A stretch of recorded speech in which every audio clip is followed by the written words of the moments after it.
The story of Sinners is sadder than you think. If you felt confused about what the film was trying to say, you're not alone. This is an extremely layered film with its time period, magical music, and of course, vampires. The exploration of the obvious theme, freedom, is deeper and more complex than it seems. It's actually kinda sad. In the 1930s, African American people lived surrounded and trapped by racism, injustice, and oppression. But this film doesn't explore that like many Oscar bait movies do. Coogler explores something deeper and more personal. We follow the gangster twins played by Michael B. Jordan, Smoke and Stax, in the last day of their lives as they buy an establishment, a joint, from a white man, and they plan a fun jamming party with their friends for the night. As you can tell, these characters are not heroes, neither are seeking redemption or something huge. They are looking for something else, something that was the only thing African Americans had a chance to look for, a little bit of freedom. The world inside this film isn't about behaving well so you deserve good things, or behaving badly so bad things happen to you. In Sinners, there are many indications that African American people hardly had a chance for moral justice. They are condemned as sinners, not by God, but by an oppressive system that views a black man's search for autonomy as a transgression. So the question here is there a way to be happy in a life like this? Many situations or cultures in this film sell the idea of freedom. The vampires who attack their joint or they are having the party sell the idea that you're going to be eternal, powerful, live forever, always be with your friends. They sell the idea of eternal freedom as true happiness. This world already left you for dead. Won't let you build, won't let you fellowship. We will do just that, together, forever. But in reality, eternity is just cursed.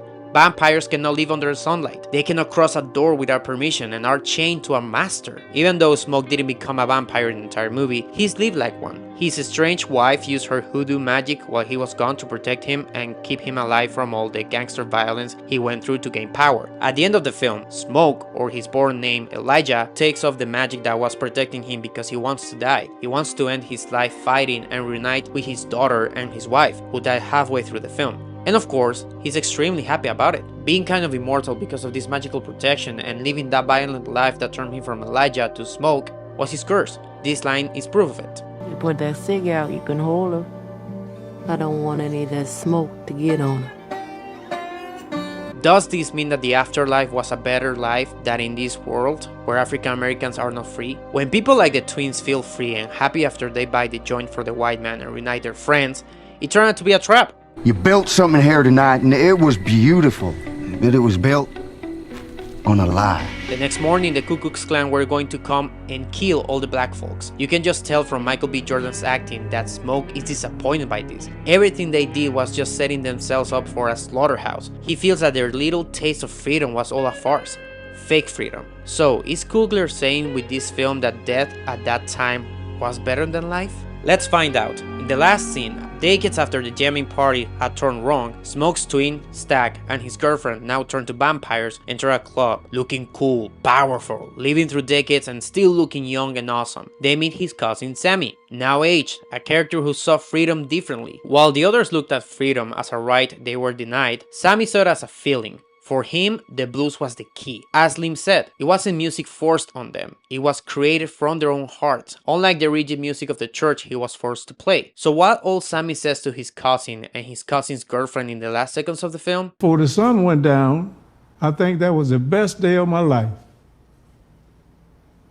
Was it like that for you?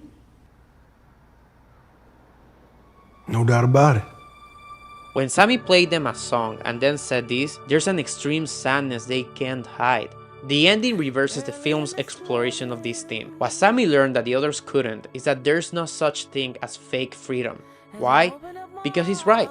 Freedom is a feeling. It doesn't matter if everything's going to end horribly for them at the end of the day, or if the stepping stones for their hopes was just a lie. What matters is that they had enough time to feel their music, to feel like they could fly, to feel like they could just be free people. Sharing. What Sammy and these two characters have learned decades after the event is that with eternal freedom you only find curse, and with temporary freedom, there you can find true happiness, and the memories we are left with are worth living for.